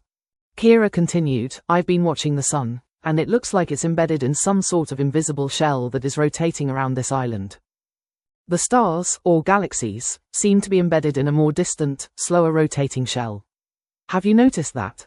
"Yes, it's strange, isn't it?" Carl confirmed. "The whole thing seems designed to simulate seasons, at least slight equatorial ones." "Why are more and more stars, or galaxies, starting to appear?" Keira asked. "Well, your guess is better than mine," Carl smiled. "However, I'm getting the disturbing thought that as the distant stars and galaxies are being devoured, their images are appearing here." "That is indeed disturbing," Keira agreed. "Do you think we somehow precipitated all this with our quantum transmitters?" Carl didn't answer, but a grave look spread across his face. Chapter 37 Twinkle Twinkle Little Star. The night sky above Amazonia was filling with more and more stars, star clusters, and galaxies. Keira and Carl spent their evenings together on the grassy knoll behind the transportation temple. They just stared up and watched as more and more stars blinked into existence. "It's beautiful, but terrifying," Keira said. "If those are really the ghosts of gobbled galaxies." "And the gobbling is moving closer," Carl said. "I recognize a few of the galaxies. They are from the farthest distance that our most powerful space telescopes have probed. I can now track the gobbler's speed and calculate when it will arrive." "I'm afraid to ask," Keira said. "In about 6 months," Carl whispered. "We've got until then. How can it possibly travel that fast?" Keira asked. "It's a superluminal shock wave spreading through the deep. I'm not sure what's preventing it from arriving instantaneously. Something is suppressing its speed." "Can you tell me what?" Carl asked Keira. "It has to be the deep. Only the deep can control the deep," Keira replied. "I have a theory why, but I need some data to confirm it." "Do you think a dragon can fly up to the star shell?" Keira asked. "It depends how high the atmosphere here extends," Carl said. "That's something we should have determined before now." Then he added, "I've noticed that Ariel is letting Cynthia fly her dragon, Drax, all by herself now. I've seen her doing some pretty dramatic acrobatics and plunges from great heights. She's spending more and more time at extreme altitudes. Ariel has even had to give her the fire suit with oxygen supply, so she must be going pretty high to need air." "That's a good suggestion," Keira said. "I need to talk to Cynthia." Chapter 38 Cynthia and Drax. When Cynthia saw Keira walking towards her, as she was giving Drax a soapy bubble bath on the beach, she greeted her with a smile, then quickly added, "I didn't do it." "Do what, my dear?" Keira asked in a friendly, non-accusing voice. "Whatever it is that I didn't do," Cynthia smiled. "How's your dragon, Drax, doing?" Keira asked. "Oh, he's fine. He's recovering nicely from our little crash." She gave Drax a caressing rub. "How high can you guys fly?" Keira inquired. "We've broken through the sun shell," Cynthia exclaimed proudly. "I'd like you to go higher. All the way up to the star shell. Do you think you and Drax can do that?" Keira asked. "We can try," Cynthia said. "I thought I was in trouble because we cracked the sun shell." "I'm glad you were brave enough to do that," Keira congratulated her. "Now you can help me with something very important, but possibly much more dangerous for you and Drax." Keira gave Drax a reassuring pat. "I need you to take a close look at the stars in the star shell and see if you can determine what they actually are." "Well, that's why we were flying higher and higher," Cynthia said. "I have the spooky feeling that someone up there is calling me." "That's what I was suspecting," Keira said. "Let's find out." Chapter 39 Soul Stars. "Okay, Drax, you can do this. Just like last time, only this time we have permission, so no need to hide your flames. Cynthia patted Drax's neck, leaned forward and kissed him, then shouted, "Give them hell, baby." Drax accelerated to full speed, banked into a full G upward thrust, then belched his strongest stream of white-hot plasma. They cracked through the sun shell for the second time. "Good dragon," Cynthia shouted. Now, onto the final frontier. Their momentum was propelling them higher and higher, toward the star shell. "Look at those," Cynthia gasped. "I've never seen anything so beautiful." The stars were all twinkling, but they weren't really stars. Maybe it was her witchiness, maybe just her imagination, but she thought she could hear their thoughts. Some were calling softly, sweetly to her. Others shouted desperately, as she glided past them. But, she could feel Drax starting to struggle for air, so she said, "Okay baby, let's go back down." Drax dropped his head, and there was enough drag from the rarefied atmosphere to curve their flight path downward. They were exhausted, even if just emotionally, on Cynthia's part, so they glided home slowly. Home, where Keira was anxiously awaiting their safe return, and Cynthia's report. Chapter 40. Just like heaven, Amazonia. "You understand what's happening?" Keira asked Carl. "Can it really be true?" Carl asked. "Maybe Cynthia just imagined it." "Well, there's one way we can find out for sure. Have the witches bring down a star witch." "Are you sure that's a good idea?" Carl asked. "Look at all the safety protocols put in place for returning samples from other worlds. To cautiously isolate foreign contamination that might wipe out the entire world, humans included." "I doubt souls are contagious," Keira said, then qualified her statement. "Their actions might be detrimental and deeply dangerous, but that's always a possibility, with anyone." "I think we should risk it," Keira concluded, then added, "The mermaids are fast learners, probably better than universal translators. And I suspect that if they let their space wings develop, they can help us harvest all those soul stars. And the dragons can always stand by just in case something unforeseen happens and we need to incinerate a few specimens." "That sounds rather harsh, Keira. Would you really incinerate someone?" Carl asked. "Well, probably not, but a scary threat is sometimes useful," Keira smiled. "Just bluffing your badness. I'll keep that in mind." Carl smiled back, thinking of who was now going to be on top tonight. The witches were game, but they wanted Cynthia to be part of their circle. She was proving herself to be an extraordinary witch, and she had a very powerful familiar, a fire-breathing dragon. Not to mention, Cynthia was already in partial contact with the alien witch, so that would give their bubble proper guidance.